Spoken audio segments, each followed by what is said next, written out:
Welcome everybody to an new episode of Talkin Schmoedown. That is right. I have returned after a quite a long break. I took about 5 months off. Had some personal issues come up back in January. My father got really. He was already sick, but he got really sick and wound up on his deathbed. Passed away in mid February. So it was real hard. So I took a lot of time off, and I honestly wasn't sure if I was even going to come back and do this again. But here I am, and I am ready to talk some Schmoedown. It was quite a crazy week. Whole lot of stuff going on, man. 5 matches. It's a lot. We only had the last week, the Ben Goddard and Jim Vavida, which I gotta say, Ben Goddard, I like what you got going on, man. I'll talk a little bit about that in a few minutes. But yeah, I am stoked to be back. So let's do this thing right, shall we? That's right. Can't have Talkin Schmoedown without the theme music. Let's get ready to slow down! That's right, everybody. I am Josh the Merc Raynor, and this is episode 45 of Talkin Schmoedown. I hope you guys are ready, because I know I am. And let's start getting into some stuff, shall we? Crazy season so far. Crazy season so far. With this whole pandemic thing going on, Christian had to really figure out a way to make this work. And I think these StreamYard matches that he's been doing, they have worked beautifully. I've absolutely loved them. Man, he started off doing these exhibition matches, and there's some great stuff there. If you're not a patron, check that out because there's some great stuff over there. But the fact that he decided to move forward, do two tournaments, Star Wars tournament, Innergeekdom tournament, all online like this, all via webcams essentially. I mean, it was ballsy, and it worked out, man. I am so thrilled that it worked. So yeah, there's a few things before we really get into matches and stuff like that I kind of want to address. For those of you who watched me before, you kind of knew that I always talked a little bit about like news and that kind of stuff in the world of the Schmoedown, stuff that's going on before I dove into the matches.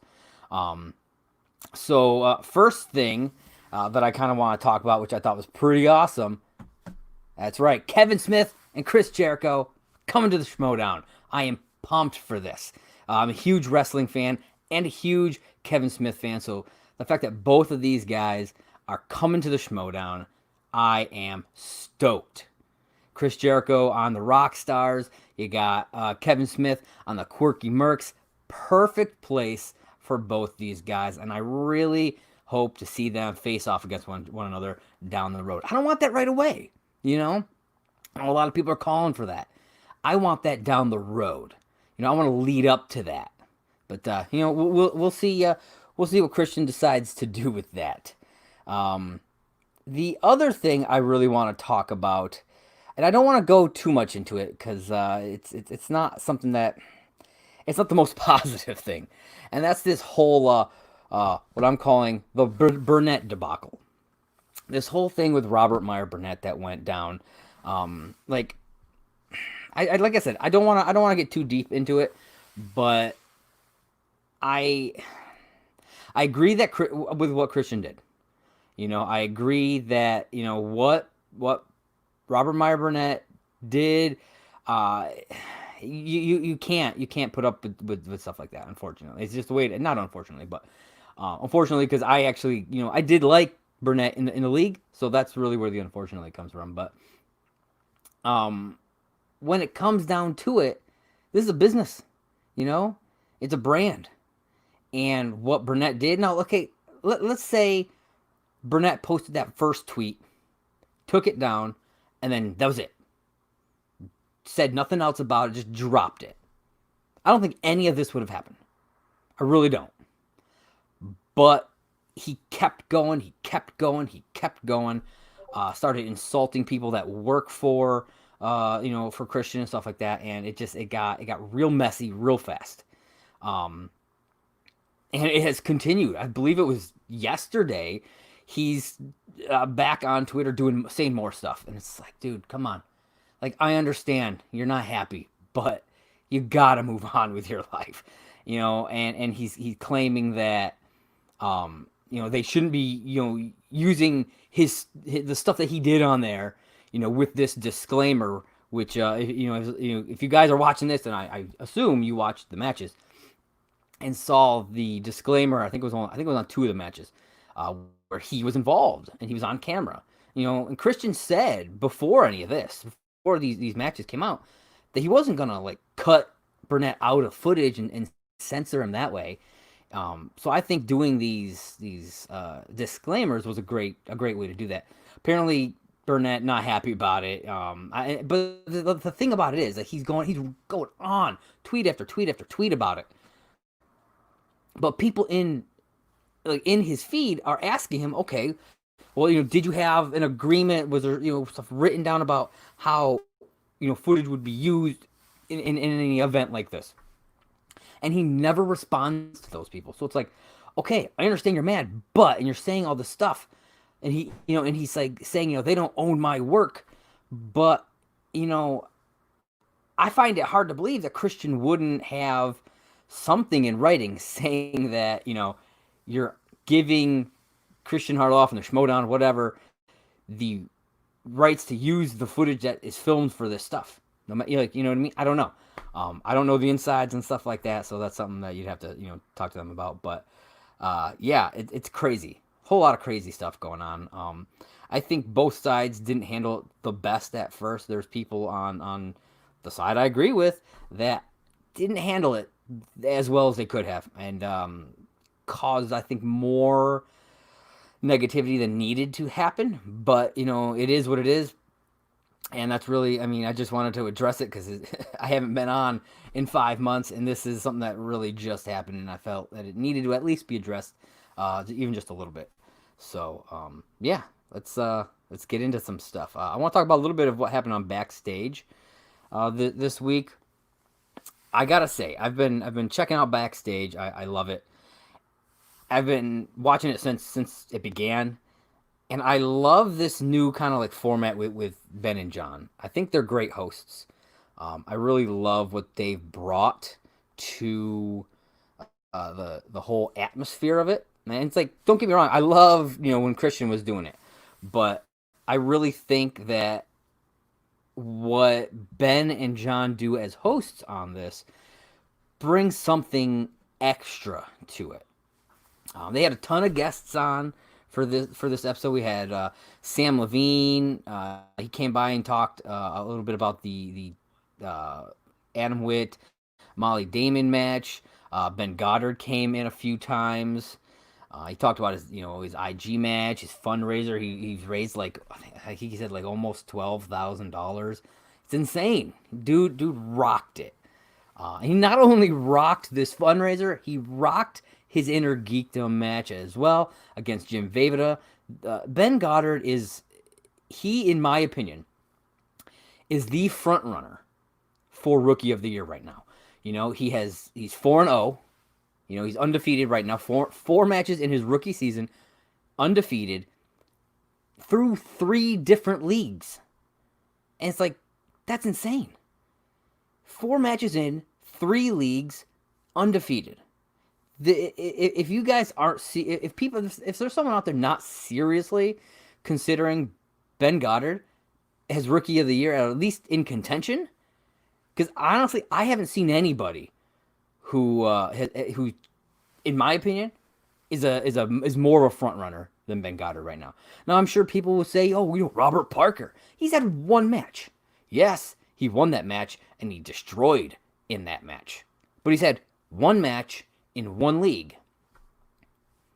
I'm not saying that Parker, doesn't have a shot at that, but I need to see more of him to really say. And I think a lot of people are bringing what they've seen of Parker from the fan leagues into this. Well, guess what? Just because he's awesome in the fan leagues doesn't mean he's going to be awesome over here. Doesn't always happen. Okay? So the fact that Ben has done what he has done in my eyes, puts him as the top right now for Rookie of the Year. We'll see what happens. It's only June. We still got 6 more months, so we'll see what happens. Um, and I mean, speaking of Ben Goddard, I really, as a personality too, I've really grown to like him a lot more. When he first started on SEN Live, there were times where I wasn't the biggest fan. He would kind of get under my skin about certain things, and I definitely do not agree with him on everything, not even close.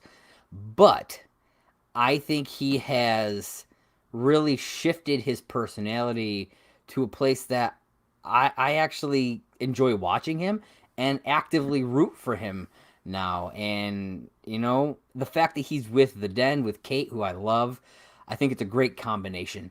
And I'm so excited to see what he does, next. Sam Levine talked a bit about, managerial skills and stuff like that. Kind of questioned Roxy's tactics with Jim Vejvoda. I mean, Roxy's at the bottom, not at the bottom, but she's not doing great in the league right now. You check real quick. She's got, let's see, we got the rock star. She's number 7 right now with 6 points. It's not great. Out of 7 matches, only 2 wins. So it's not looking great for the rock stars. But that doesn't mean that the tides won't turn. There's a lot of season left, a lot of stuff to happen, teams, singles stuff, a whole lot going on. And so she might pull out something. But I have to say I do agree that it seems like her managerial skills have kind of dropped down on her priority list. It feels like this isn't something that she's as invested in as she used to be. Maybe that's just the way it seems on the surface, and it's not actually like that. I don't know, but that's just the way it seems. So, Sam also kind of made a comment about how it seems like the Schmoedown is a bit more dependent on managers, and I agree with that. It definitely is right now. Whether it'll stay that way, I don't know. They kind of get later on in the episode. They get into a discussion about what to do at the next season. When everything coming back for the new draft and everything. I guess there's talks of it being like the managers get to keep like their top 3 or 4, and then everybody else goes into are not protected and go into the draft pool. But then because Gucci's on there during this part, and they're kind of he's like it should be like 7. Because in sports leagues, which is what Christian wants it to be, in sports leagues, you don't have like your baseball team and just keep like your 3 best players and chuck the rest or whatever. You have your teams. Same with football. Now I'm not familiar with like basketball. Maybe they do that in basketball. I honestly don't know. I don't watch basketball. But they don't do that in the other ones. So it's just I don't know. It does seem weird because you want to. If you are getting rid of the majority of the team right off the bat, then yes, it becomes about the managers and less about the actual teams, because it's about how the managers put together new teams each year, instead of can they continuously win throughout the seasons. Can they create a dynasty? It's a word that they use a lot during this episode of Backstage, is dynasty. I don't know if it would work. I don't know. They talked a bit about how it should either be something like 7 or none at all. Either the essentially the majority of the team gets to stay together, or the whole team it disbands and they start fresh each time. Either I think would be interesting, but yeah, I don't know. I definitely think the kind of in the middle thing, the 3 to 4. I don't think that's. I don't know. Personally, I'm not a big fan of that. I do think it should be like the 7 or none kind of a situation. So yeah, they also saw Kaiser come on. Adam Witt came on. He talked about his upcoming match against Molly. Like I said, Dagnino came on. It was good. There was a lot of good stuff. Some good friction between Ben Goddard and the Finstock Exchange, because we had Ben, Roca, and Gucci on at the same time, and then Goddard came on, and so it was actually really fun to see their kind of back and forth there. And yeah, I dug it. Yeah, I love this show. I remember when they did Inside Schmoedown back in the day with Ken Knapsack, and it was like sometimes it wasn't even a 10-minute long episode, so you're lucky if you're getting 10, 15-minute episodes, and they were cool, but I always wanted something more. And then Christian said that they were revamping it, and it was going to be Ken and Roxy, and it was going to be an hour long. And I was like, yeah, that sounds awesome. And then that never happened. And then he brought on Backstage, and I'm like, you know what? I love this. This is actually what I hoped for.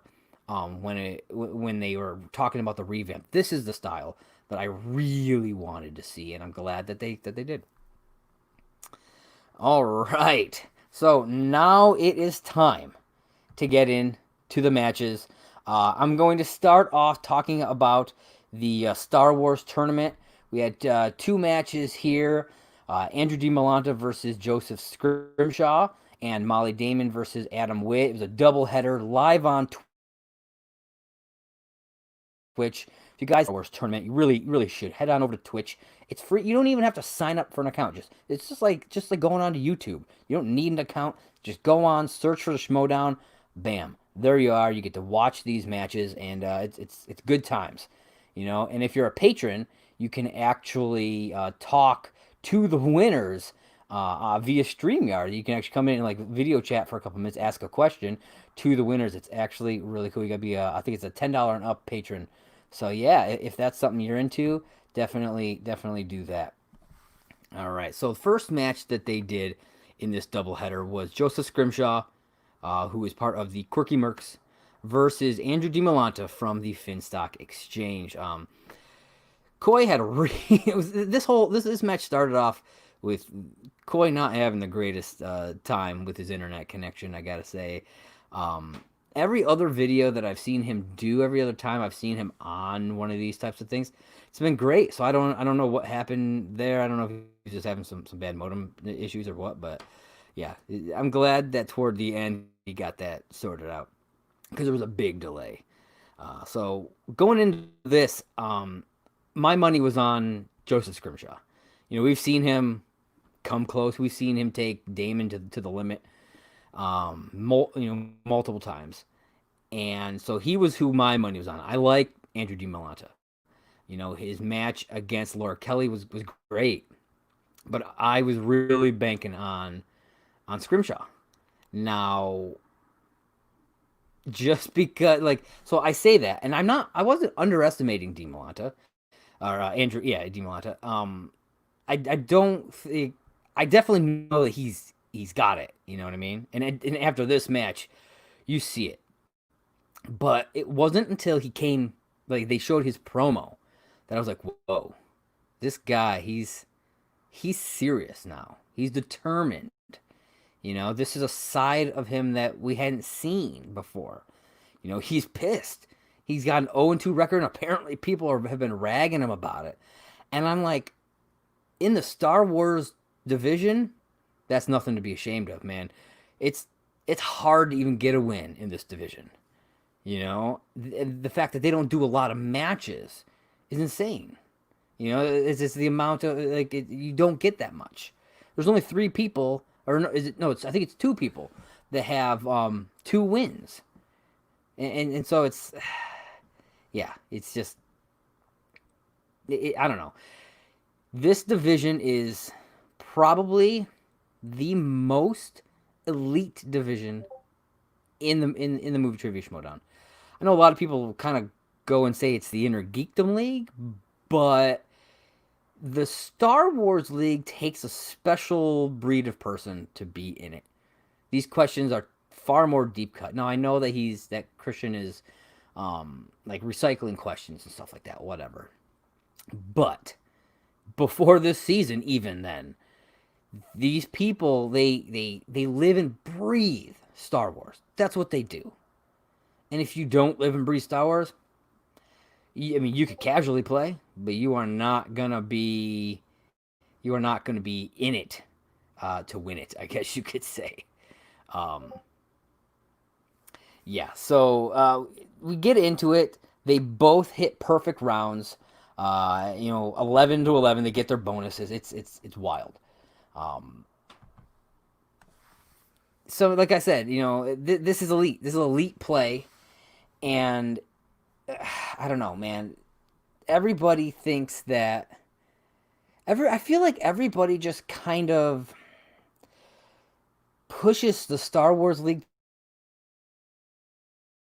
to the side. They don't really give it the level of respect, I think, that it deserves. And I feel like that's a huge mistake because the Star Wars division, and yes, it kind of gets set off to the side. People don't think about it. But this is where you get some of the best gameplay out there, is with the Star Wars. Now, like I said before, Innergeekdom is fantastic, and I absolutely love it. However,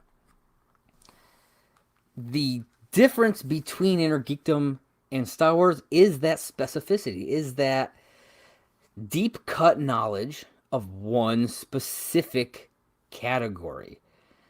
And that's why I say it's as elite as I think it really is.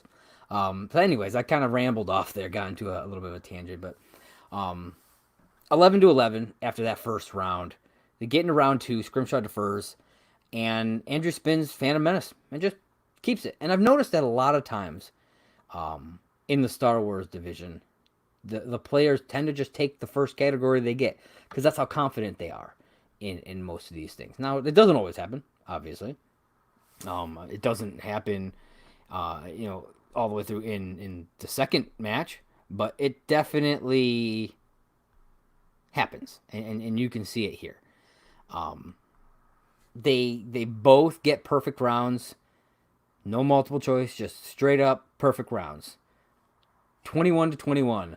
It's like these two guys they're the same dude. They got the same minds, and we see that again in round 3. So we get into round 3. Coy, jeez, he drops 3 swears in like a 60-second window. And this is live, so there's no beeps. As I'll talk later on in other matches, I started a beep counter because certain people like to just swear, and it just happens. So, like, right here, we would have had 3. The beep count would be at 3 right now in just a 60-second window. And he gets so excited, it's funny to watch. But yeah, again, like I said, another 2 perfect rounds. So at this point, they're going into sudden death. But both players have had a perfect game, and that doesn't happen very often. Like I mean, you'd have to ask Frank Janish what the stats are on that. I don't know how many times that's ever happened where 2 perfect games going into sudden death. If it's happened, I'm not even sure, to be totally honest with you. It's insane. So they go into sudden death, and first question is right where it ends. Scrimshaw says Luke. DiMolanta challenges that it's Luke's hatred is actually the answer. It's not just Luke. And the challenge is upheld, giving Andrew DiMolanta the win 32-31. DiMolanta played a completely perfect game.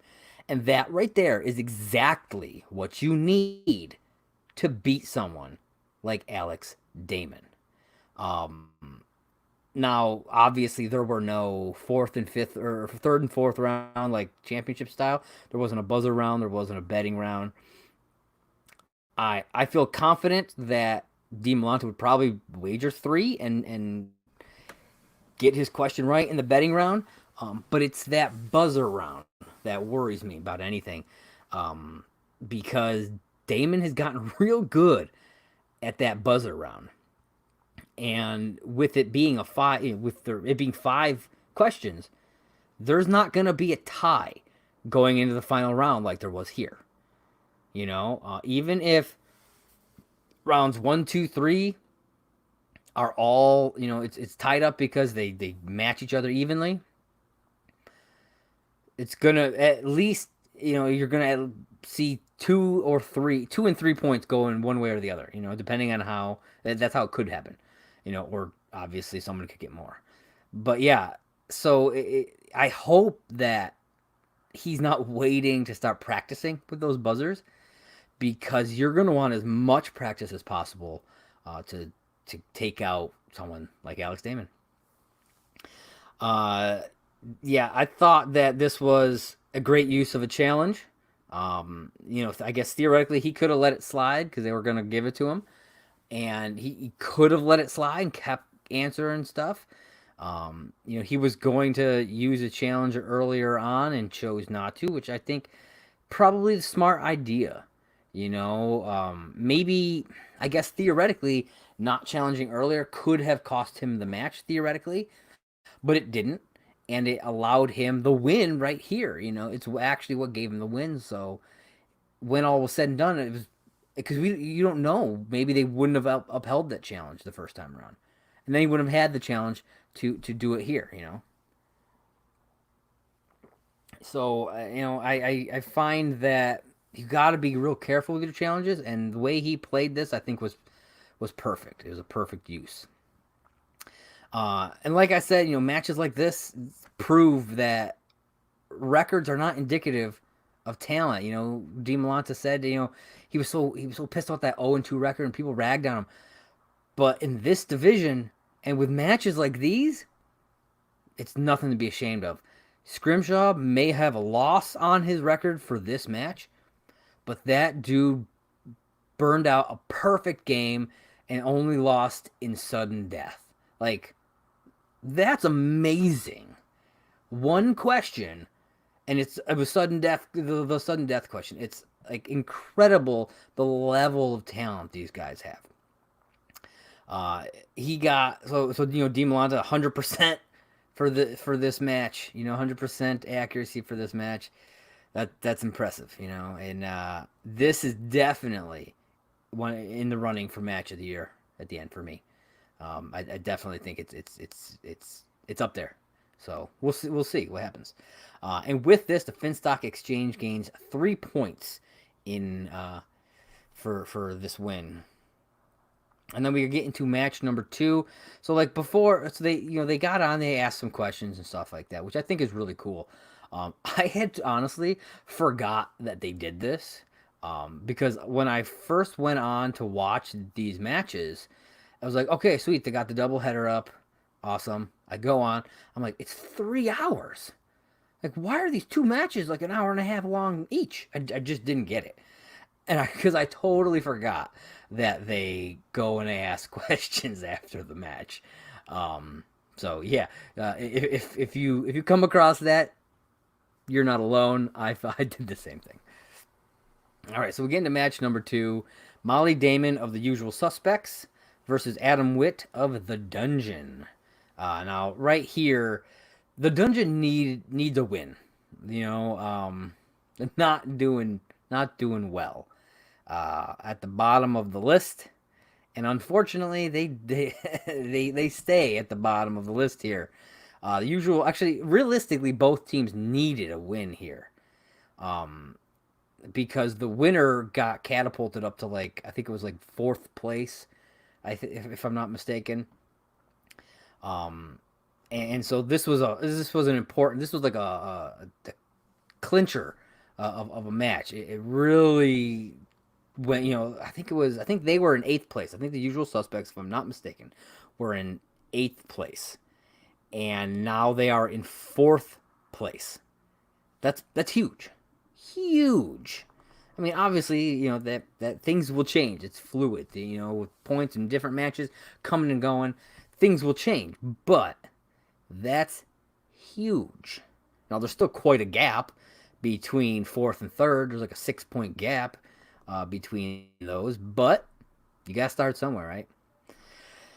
They played part of this awesome promo between Molly, Alex, and Adam, where Molly's like in her house, kind of like fawning over like the title and stuff like that, and then Alex comes in. They kind of have this back and forth a little bit about he's not going to lose that title and how she's coming for it, whatever. And then Adam comes into part of like they're like video chatting with him or whatever. It's really kind of weird and funny. But then he like uses like the force Skype that they do in the new trilogy, and he like tries to grab the title. And he's like knocking stuff off the shelf. It's actually really funny. It's one of my favorite promos that they've done all season. It was really good. If you haven't actually seen the actual whole promo, I know it's on. I know it's online. I know at least on like the Schmoedown's Twitter page. Go and check that out at least. So yeah. I love how confident Molly is that she'll run through the tournament and take out her husband, Alex Damon. Um, I like you need that kind of confidence in this game. You really do, and it's really cool to see her to see her have that kind of confidence. Um, Now, when it comes to gameplay, she didn't do as well as I hoped. She was definitely my pick to win this match. And she's been my pick to go at least to the finals. Whether or not she'll win it, I haven't. I'm torn because my original bracket had her and Laura Kelly go into the finals, and then obviously that can still happen because they both won. However, other stuff has happened in it. Like I said in the previous match, I thought I had Scrimshaw going, so my bracket was busted with Di Milanta, which hey, that's fine. Um, but after what we saw from Andrew, he's not going to be a pushover. It's going to be a fight, no matter what. Um, so we get into this match, and right off the bat, second question in, bam, challenge from Sam. Not even from Molly. Molly doesn't. She was going to let it slide. Adam answered over 1,000 years was his answer to the question, whereas Molly said it was 1,000 years. And when when they said it was correct that over 1,000 years, they accepted it. You could see like a look on her face, like nah, but she didn't say anything.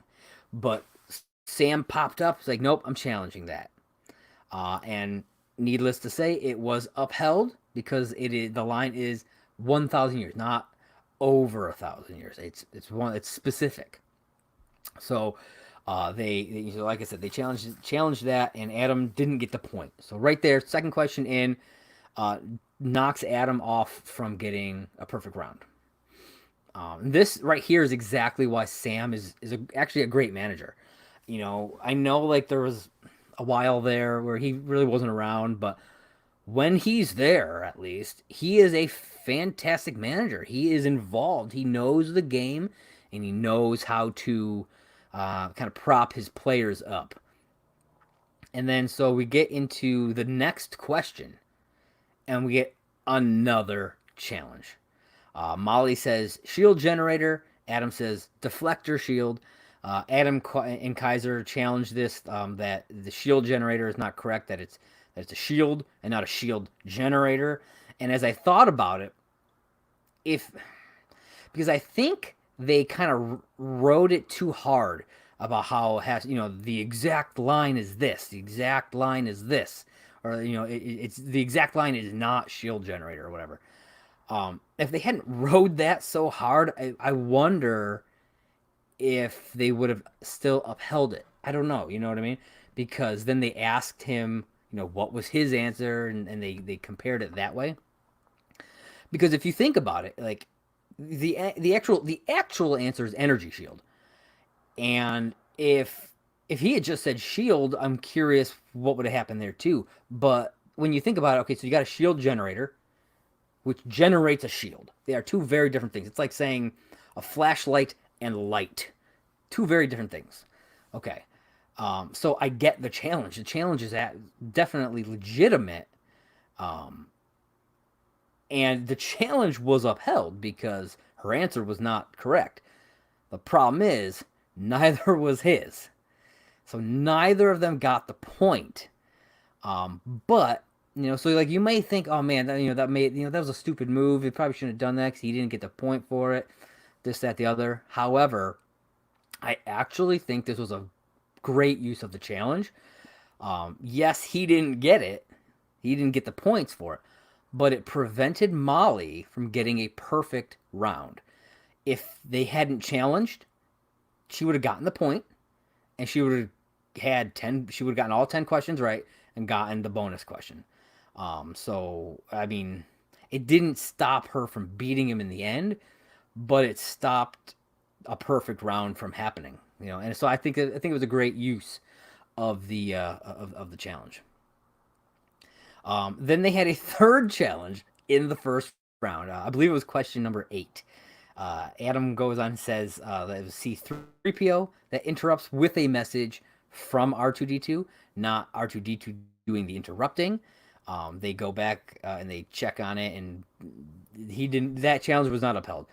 They say that C3PO was already there, and R2D2 comes in and interrupts with the message. So round 1, after all the craziness of round 1, and if you look at the match that you just watched before this, it's so different because you had these guys who just plow through all the questions, no issues, 2 perfect rounds. Then you come to this one, 3 challenges, all kinds of crazy shit going on, and it ends 9-7 in favor of Molly. It's still 9 points, a great point total coming out of round 1. Only missing that one. But here's the thing. She got the question legitimately wrong. It wasn't like some weird technicality. It was the wrong answer. They were going to give it to her, but it still was the wrong answer. You can't have that kind of stuff happen when you're going up against Alex Damon. When you're going up against, apparently, now Andrew DiMolanta, who's this new version of himself, who's determined to make it to the end of this tournament. It like I said, it was still a good round, but and I love Adam Witt. He's funny. He's smart. He's got he's a great personality. But 7 points, that's not gonna cut it in the Star Wars League. It's really not. It's really not. So we get into round 2. Molly defers, and Adam spins Last Jedi, and respins. Guess he's not the most comfortable with that. As we saw in the previous match, whatever they land, like I think it was Andrew landed on Phantom Menace. Bam, took it. I feel like no matter what they were gonna spin, they were gonna take whatever they got. Adam, not so much. But we also see Molly do that, which I'll get to in momentarily. So Adam respins, lands on Revenge of the Sith, and he does okay. Not great. 7 out of 10 points. He missed one here. Went multiple choice 2 times. Missed one of those, and Molly was not able to get the steal. Or no, I think his was I think the one that he missed was a 2-pointer. Either way, Molly was not able to get the steal. So and that's another one right there.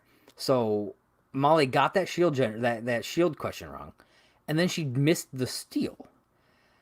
You gotta be on top of it. Missing even one question can be the end.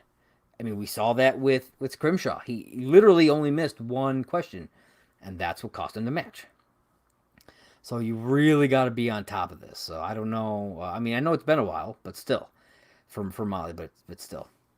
So Molly goes up, not goes up, but it's her turn, and she spins Mixed Bag, which I don't blame her for respinning on this. It's because it's so broad. You don't know what's gonna, you know what's gonna be in there. You have no idea.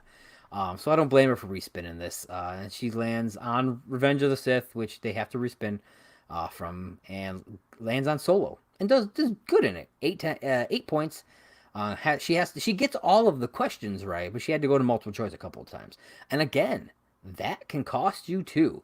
Not being sure, you got to make sure that you are confident in the answers that you're given. If DiMolanta is going to play the level that he played against Scrimshaw with her, she has to get it, man. Like, really get it. All right, so at this point in the match, it's 17-14. Molly takes an extra point lead because of this, and we get into round 3. Adam nails his first 2 and prevents the TKO, meaning that that Molly's team does not, the usual suspects, isn't going to get 4 points when they win. They will only get 3. Molly ties it up with her 2-pointer, but misses her 3. So for those keeping track, Molly has now missed 3 questions total. She missed that shield generator question. She misses the steal in round 2. And she misses this 3-point question. And because of the shield generator thing, she missed out on the possibility of the bonus question. So that's 2 points there. She missed out on 2 points in round 2 from the steal. That's 4. She missed out on 2 points for going to multiple choice. That's 6. And she missed out on this 3. So that's 9 points that she just gave up. I mean, I'm not on purpose. It's not like she's like, oh, I don't want these points. But she lost 9 possible points that she could have had coming out of here. And, I mean, she still wins the match, but it comes down to the wire, and it wouldn't have if she had been a bit more on her game, unfortunately. So like I said, she misses her 3, forcing Adam to answer his 5, which he misses, and so it's still tied. And so it's up to Molly to answer her 5. If Molly were to miss her 5, it would be sudden death. Luckily for Molly, she nails her 5-pointer, and the match ends 24-19 in favor of her. The usual suspects get another 3 points, and they bump up to number 7 in the stats here. And now Molly will go on to face Andrew DiMolanta on June 24th. So we're talking 2 weeks. 2 weeks from now in round 2. Like I said, I worry that Molly, with Molly facing Andrew, just based on these 2 performances. If you look at these 2 performances, he's got the edge right now. I'm still rooting for her. She's still who my pick is, but she's really going to have to study hard over these next 2 weeks to make sure she makes it to round 3. All right, so that's the Star Wars doubleheader. Some great stuff there. Be sure to check head over Twitch every Wednesday. They do. I don't remember exactly what time. Hold on, let me see if it's on this real quick. We'll see. Here they did it 1:30 and 3. I think it might be 3 PST, but I'm not 100% sure. But no matter what, it's usually somewhere around that time in the afternoon. So be sure to check out Twitch for the Schmoedown Star Wars tournament every Wednesday.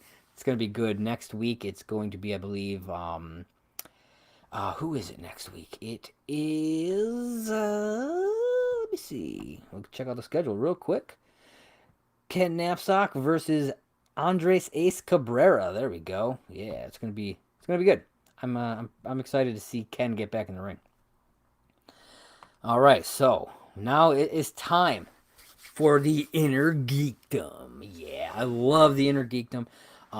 Last week, like I said, we got that the first play-in match, which was Ben Goddard versus Jim Vejvoda, and Ben Goddard took that, so he is now in the official bracket for that.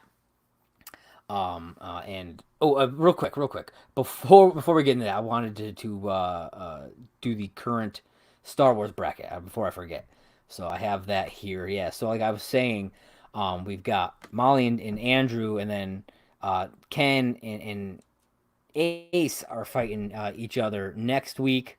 The following week, after Ken and Ace, it'll be Molly and Andrew. And then the week after that, it'll be Laura and the winner of Ken and Ace. And then the finals are the week after that, which I believe is July 8th is the finals. And I'm banking on Molly Damon and Laura Kelly. So here's hoping. All right. So we've got the Innergeekdom play-in match number 2. This is the second play-in match. worth 2 points, 3 if it's a TKO or a KO. And this one is the Warfather versus Greg Elba. Warfather from the Burning Droogs, Greg Elba from the Quirky Mercs. Now, this right here, the beginning of this match starts off with that disclaimer that I mentioned earlier. It says the disclaimer essentially says it was a pre-recorded match, and that Robert Meyer Burnett is shown in the episode, but that they have parted ways. And that they will give us an announcement on who will be replacing him sometime soon. Essentially, all it says. Really, nothing else to. I mean, it's really all there is. He had to put up a disclaimer. I felt like because people probably would have been like, why the hell are you showing Burnett? Because people like to yell about a lot of things. When even though they should at least know that these are pre-recorded and that stuff just happened. They pre-record these things. They pre-record them a while back. They usually do. So, they do some at-home promos, which I'm really digging what they did with these at-home promos, especially Coy and Greg did some great ones there. Greg came out as Greg Idris Elba, which was hilarious, poking fun at Andraco for the Elba thing. That was fantastic. I love it. And he kept ragging on that throughout the whole thing. It was great. I loved that. And honestly, no matter what you think of Robert Meyer Burnett, one way or the other, that dude is damn good on the mic when he wants to be. You know what I mean? When he's actually shooting a promo, dude is good on the mic. I have to say that. I don't actually think he's that great of a manager, but he's good on the mic. So, there's that. So this first round was kind of rough, particularly for Warfather. Greg actually did pretty damn good. He gets 8 points, and that's pretty solid. I mean, I'm not saying that it's top level, but it's pretty damn. It's up there. You know what I mean? You can definitely win matches with 8 points in that first round. You want to get better because the elite players are pretty much getting perfect first rounds every time for the most part. So you definitely don't want to be giving up points, but Warfather surprised me by his performance here. 5 points in round one. He missed half of his questions there. I don't know. It's not a good look. Hopefully it's just first match jitters or whatever, and that he'll be able to kind of come back from it. I think they were talking about him wanting to do stuff in like singles too. So we'll see where he winds up later on in the show, in the season. So then we get into round two. Greg goes first and winds up with Wizarding World and spins away. Definitely does not want it, but gets spinner's choice. So, it was a good decision, great decision. And after some deliberation with Coy, decides to go with the MCU. And he does good here. He gets all 5 of his questions. I had to go to multiple choice a couple times, got 8 out of 10 points. That's solid, I think. A lot of people kind of counted Greg out, I'd say. I really feel like he was the underdog here, and that people were underestimating him a lot. And I really think he showed that he can hang in this division. So then it's Warfather's turn. He goes up, spins Star Trek, and I assume to the chagrin of Robert Meyer Burnett, spins away and lands on the DCEU. Question number 3, Warfather says violin. Mark asks him to repeat himself. So this is something I have seen happen a few times throughout the history of the Schmoedown, where there are 2 answers, because he went multiple choice. There are 2 answers that are very close to one another. In this case, it was violin and viola. And so he says violin. Mark asks him to repeat himself because, and you can tell it's because he wants to make sure he's hearing which of those 2 answers he is being said.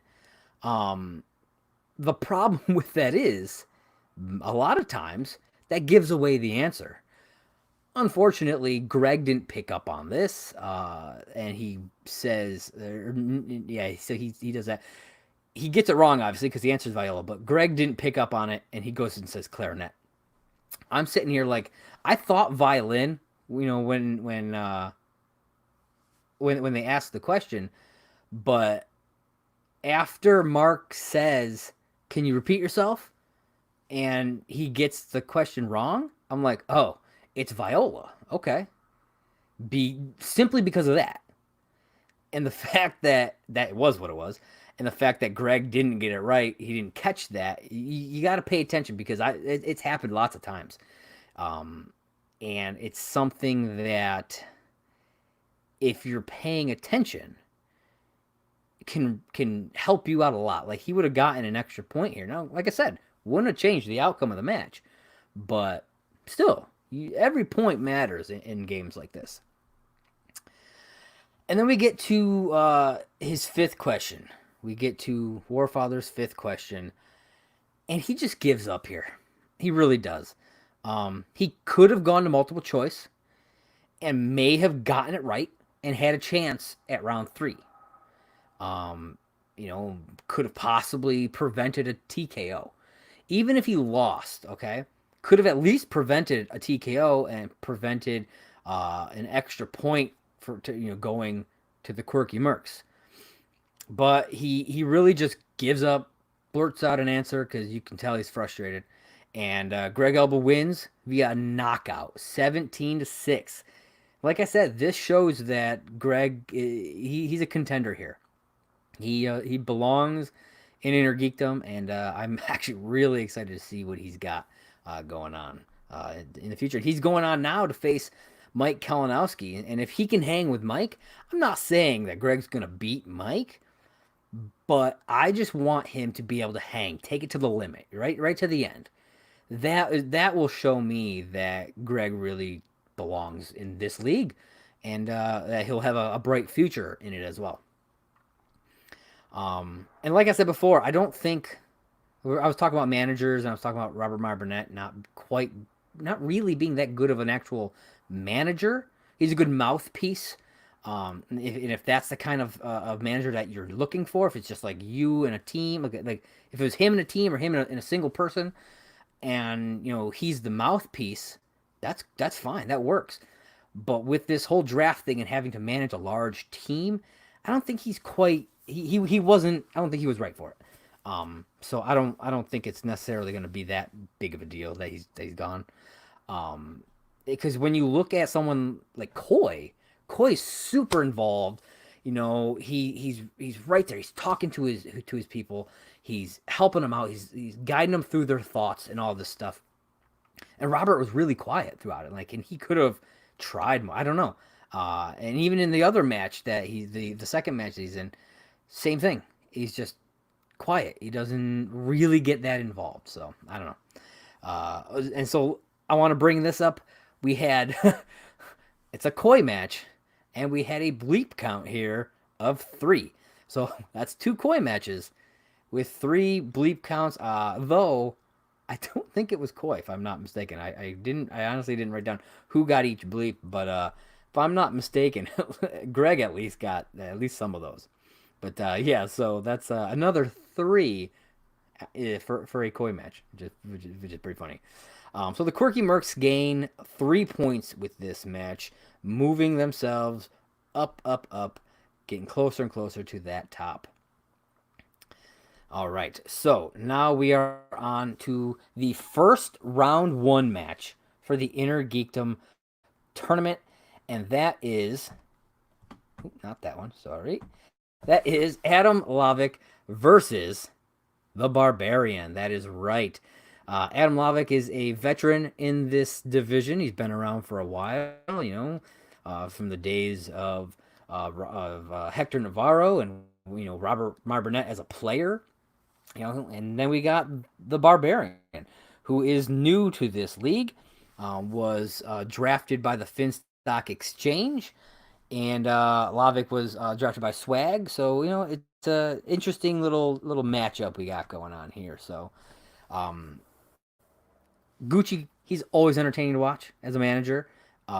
Winston, his home promo, hilarious. The whole 6-pack versus keg drip drip thing. I was dying on the floor laughing. I had to pause the match because I was laughing so hard during that. So we go through the questions in round one. Not a whole lot, so a couple of misses here and there, but question 9 was something that kind of popped up in my mind. Adam answers League of Extraordinary Gentlemen. However, and I will preface this, he did answer first. So I believe the rule is if you answer first, the board doesn't actually have to be correct. You have to double check that. I'm not 100% sure because rules have changed, and I sometimes I lose track of these rule changes. But if you freeze frame, if you look at his board, I forgot to add the picture into StreamYard, but I would have and I should have, but I didn't. But he wrote Legion of Extraordinary Gentlemen, Legion, where the answer is actually League, League. So I like if he had answered. So here's the thing, because he answered first, saying it works because he obviously knew the answers. League of Extraordinary Gentlemen. He didn't cheat off of anybody else's answer. But if he had answered second, that would be incorrect. Because if Barbarian had said League of Extraordinary Gentlemen and they're like correct, then obviously Lovak would have known League is the correct answer, even if he wrote down the wrong answer, which technically he did. I don't know. Nobody caught it. Nobody caught it. Who was in the match? So it didn't. At that point, it didn't matter. Also, it didn't affect the outcome of the match. So again, it didn't matter. But things like that need to be caught. And I'm not 100% sure on the rule of it, but I really want that rule book to be released. I doubt Christian ever will, but I really hope it happens. All right, so we're gonna get into round 2. The Barbarian, he's up first, spins the MCU, and after a little bit of deliberation with Bobby Gucci, decides to keep that category. Gets all 5 questions, but he did have to go to multiple choice 3 times. Costing him 3 points there. So 7 out of 10 points. Now, I'm not saying that it was a bad thing. I think it was actually really smart, the way he used his multiple choices, because if he's unsure and he loses out on, let's say he guessed on all 3 of those questions, got him wrong, then he's got 4 points instead of 7. So, and then Adam could have gotten some steals. So at least he didn't give up any steals, and he made sure that what the answers were gonna be would be correct when he answered them. I think the only way around something like that is to just study more. Really, I really think that's the only way to kind of get around something like that. So Adam goes and he spins Star Trek and respins and gets opponent's choice. Not good. Now I was kind of expecting them to give him Star Trek, because you see that a lot when a player spins something, doesn't like it, spins away and lands on opponent's choice. They give him the thing they didn't want, because it's like, well, they obviously didn't want that, so let's give it to them.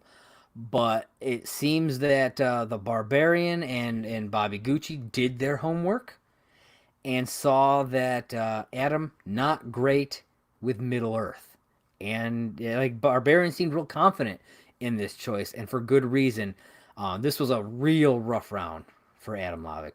3 out of 8 points went to multiple choice 4 times. Missed 3 out of 10 points. Sorry, went to multiple choice 4 times. Missed a 1 point and a 2 point question, and Barbarian was able to get a 1 point steal. Not, like I said, not a good round for Adam Lovak. It was rough. So round 2 ends 17-10 in favor of the Barbarian. 7 point deficit. That's tough. That's real tough. But at this point, it is what it is. Never say never, but he could have came back from it, but it just didn't happen. Um, Adam hits his two, misses his three, which again was Middle Earth. So obviously, Adam, if you're gonna continue to compete, you gotta bone up on Middle Earth. I know it can be difficult, but you gotta find a way to really get Middle Earth to stick in your brain. He pulls out the five, so he at least does prevent the TKO. And Barbarian goes on, hits his two for the win. 19-17 is a great match by Barbarian. He definitely belongs in this match.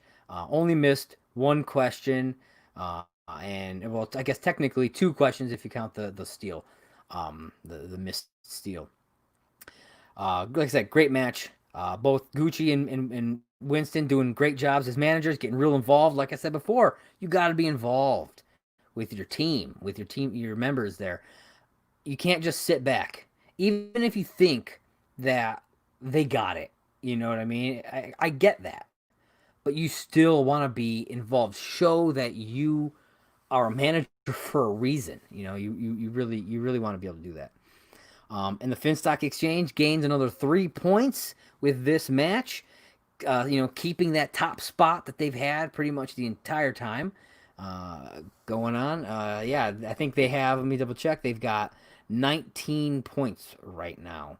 Yeah, so 9 matches, only 2 losses. So I mean, yeah, they got a stacked team, but their rookies are what are really kind of blowing the roof off of things.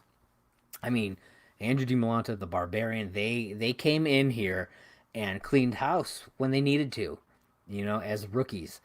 And I mean, DiMolanta's not technically a rookie, but still, as not as seasoned players, we'll say that I think they did a fantastic job.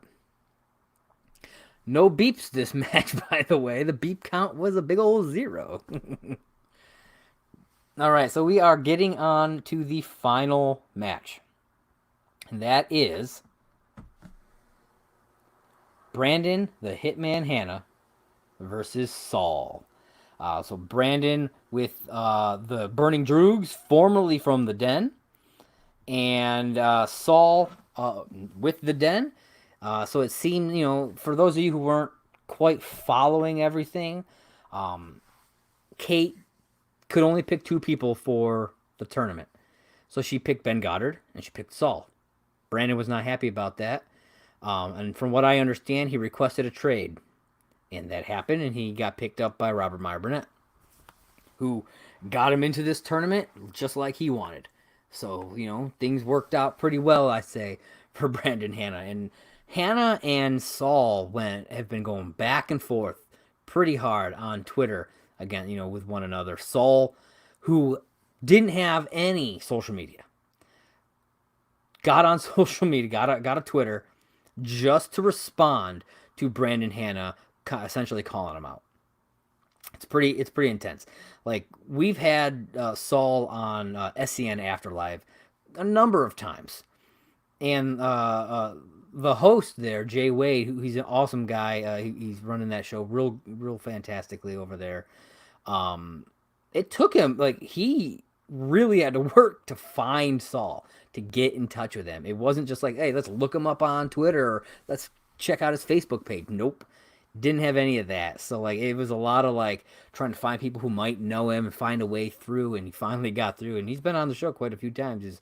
He's a real good dude, and you can tell he loves the Schmoedown. He's so passionate about it, and you can see that during this match.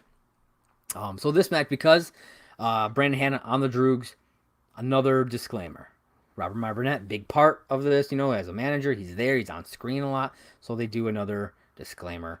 Saul gives some of his best promo work here. And it's some of the best in the league in general, man. Like, he is one of the top mic workers, I'd say. And this is his first match, And this dude, he's got it. I can't wait to see more of him. I will say this: Hanna getting better on the mic, still needs some work. That promo that he did lacked a bit, went a little long. As someone who's a former wrestler, I've had done a lot of promo work, and like I said, he's getting better, but that you got to do a bit more than that.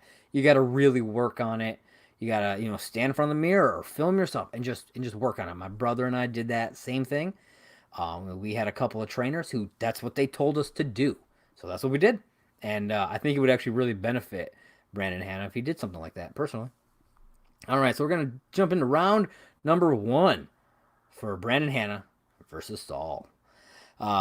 Definitely looked like Saul was kicking himself for missing that Star Wars question. And as you see throughout the match, that's kind of the personality that he has. He beats himself up hard when he gets stuff wrong. He's a very competitive guy, and he wants to win. He wanted to take out Brandon Hanna. And he wanted to move on in this league and really show what he had. Brandon gets a perfect round, but misses the bonus, which I'm sitting here. I'm like, they asked the question. I'm sitting here. I'm like, Paul Rubens. Paul Rubens. I'm like, come on, man. It's Paul freaking Rubens. I was like, how do you not know that? He even reprised that role on the show Gotham. He played the Penguin's father yet again on that show. And so the fact that he didn't get it it bothered me on like a personal level. Probably shouldn't have, but it did. So round one ends 10-9 in favor of Brandon Hanna. And so, like I said, Saul's kicking himself, but he got 9 points. Like that's really good. 9 out of 10 points. He only missed that one question. Now, yes, it put Brandon in the lead by a point and gave him the opportunity to have a 2-point lead, even though he didn't want him getting it, but he had that opportunity. And I'm pretty sure Saul knew the Paul Rubens question, so he would, if he had gotten that Star Wars question, he would have been in the lead here. But I believe, I can't say for sure, but I believe he would have been. So we get into round number 2. Hanna spins Wizarding World and stays on that. The thing is here, like I talked about Burnett not being that great of a manager. Now, and I understand the issue with online play, but he kept like talking over Brandon when Brandon was trying to tell him like he's gonna stay in this or whatever, that he was sure he was gonna keep this category. He kept like talking over him at the same time. Yeah, so I don't know. It didn't feel cohesive as a unit. These two, I don't know. It just didn't seem to work for me. But Brandon, he showed up. He nailed 9 out of 10 points. Answered all his questions. Had to go to multiple choice once. He's a beast. He is. I'm not going to deny that. He talks about his 80%. When we get down to the end, I took note of the percentages for this match. This match specifically. I didn't do that for any of the other ones. But this match specifically, because it was something that he touted a lot. That's a hashtag 80%. He's, I guess, never been under 80%. Whatever. So the fact that he's nailing it like this, 10 in the first round, 9 in the second round, that's pretty big. Saul spins DCEU and respins to MCU. I guess he's not a big fan of the DCEU, and that's fine. But if you're gonna hang, probably should check out some of those a bit more. Now he only gets 7 out of 10 points. It's a little harsh. When you're in a league like this, you don't want to miss those round 2 questions. That can really hurt you. Luckily for him, Brandon did not get a steal on that though. So, and then he had to go to multiple choice once, so cost him three total points there. And you could see he's kicking himself real hard. Real down on himself for missing those questions. But it is what it is. You can only do what you can. You know what you know, and you move on. You hope that you can make it. So round 2 ends 19-16 in favor of Brandon Hanna. We get into round 3, and Saul nails his first 2 questions without hesitation. No problem. Just bam, bam. Hits them. I believe Hanna guessed his three-pointer with the slingshot maneuver. Maybe he was playing it off. I don't know. But it looked like he just totally guessed it, which, I mean, I wasn't sure either. And I was like, I don't know. I was even thinking the same thing. I was like, I don't know, slingshot maneuver. It sounded right. But that was realistically me guessing, and it seemed that he did the same thing. So, but he got it, so. And then, so it came down to the 5-pointer, and Saul, unfortunately, not able to pull out the 5-point question, and he was pissed about it. So match ends 24-21. Brandon Hanna takes home the W. You know, the thing that he's been touting, and it's going to give his ego the biggest boost, and he is not going to shut up about it. You know, he's not. And I guarantee you, Saul, down the line, is going to want a rematch against Brandon Hanna, and I hope he gets it. I really do. So this gives the Droogs a 3-point gain in the stats. And so Saul, I think he did a great job. You know, I know he's pissed. I know he's kicking himself, but he showed that he belongs here. There's no question about it. You know, there's no doubt in my mind that he belongs in this league. But you know, it is what it is. So like I said, I did take note of the percentages for this match. Saul walked away with an 83.3% accuracy rate, and that's damn good. He's in that 80% that Brandon likes to tout. But Brandon Hanna, I have to admit, doing a hell of a job here with an 89.5% accuracy. It's wild. It's fantastic. Congratulations, Brandon Hanna. You did it. So yeah, there it is. That wraps up this past week in the Schmoedown. It was a big week. Next week it's not going to be so big, but it's hopefully going to be just as entertaining. So let's see. I got the schedule right here for next week. We've got on Monday we've got Alex Damon versus Jen Kemp, available for the $10 patrons. On Tuesday, Alex Damon versus Jen Kemp, the Innergeekdom match, will be available for all patrons. Then on Wednesday, Ken Knapsack versus Ace Cabrera, live on Twitch at 3 p.m. PT, by the way. I'm in the Eastern time, so I have to adjust mine whenever they post stuff like this. But so then Thursday, Alex Damon versus Jen Kemp will premiere on YouTube. For those of you who are not patrons, you'll be able to catch this Innergeekdom match on Thursday. And then for Friday's Innergeekdom match, it's Janine the Machine versus John Humphrey. Can John Humphrey pull out a win like his partner Greg Elba? I don't know, but I guess we will have to see. I'm going to throw the Star Wars bracket back up there real quick.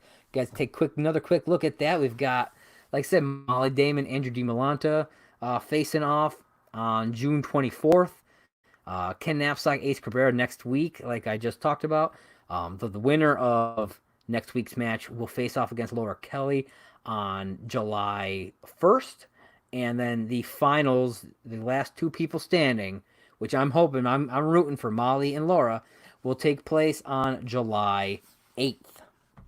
And then we have the Innergeekdom tournament. Right now, it's just 2 matches in, not including the play-in matches.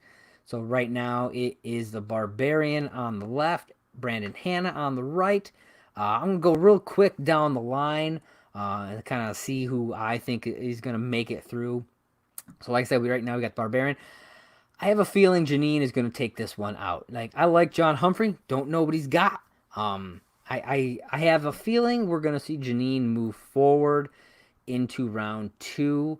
Then we've got Chance Ellison versus Paul Oyama. I know a lot of people are rooting for Chance in this one. And I'm not the biggest fan of Paul Oyama, but I got Paul for this.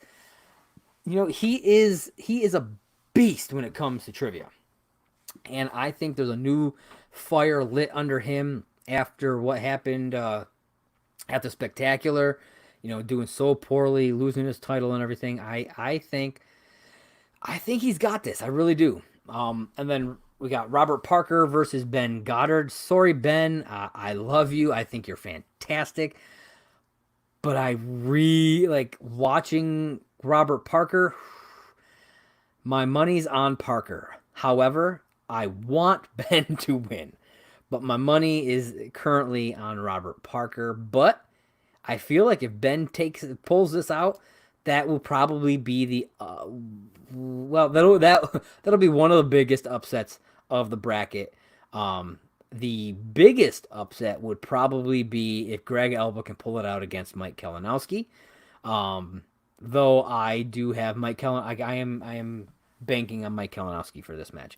He's a multi-time champ. He knows what he's doing here. It's just the question is, does he still got it? And I think he does. So then we got Emily Rose Jacobson versus Eric Zipper. I like Zipper, but I think Emily Rose has this. I know I've underestimated Zipper before and regretted it, but I think I'm going to stick with it being Emily Rose here. I may regret that again, but we will see. We got Alex Damon versus Jen Kemp.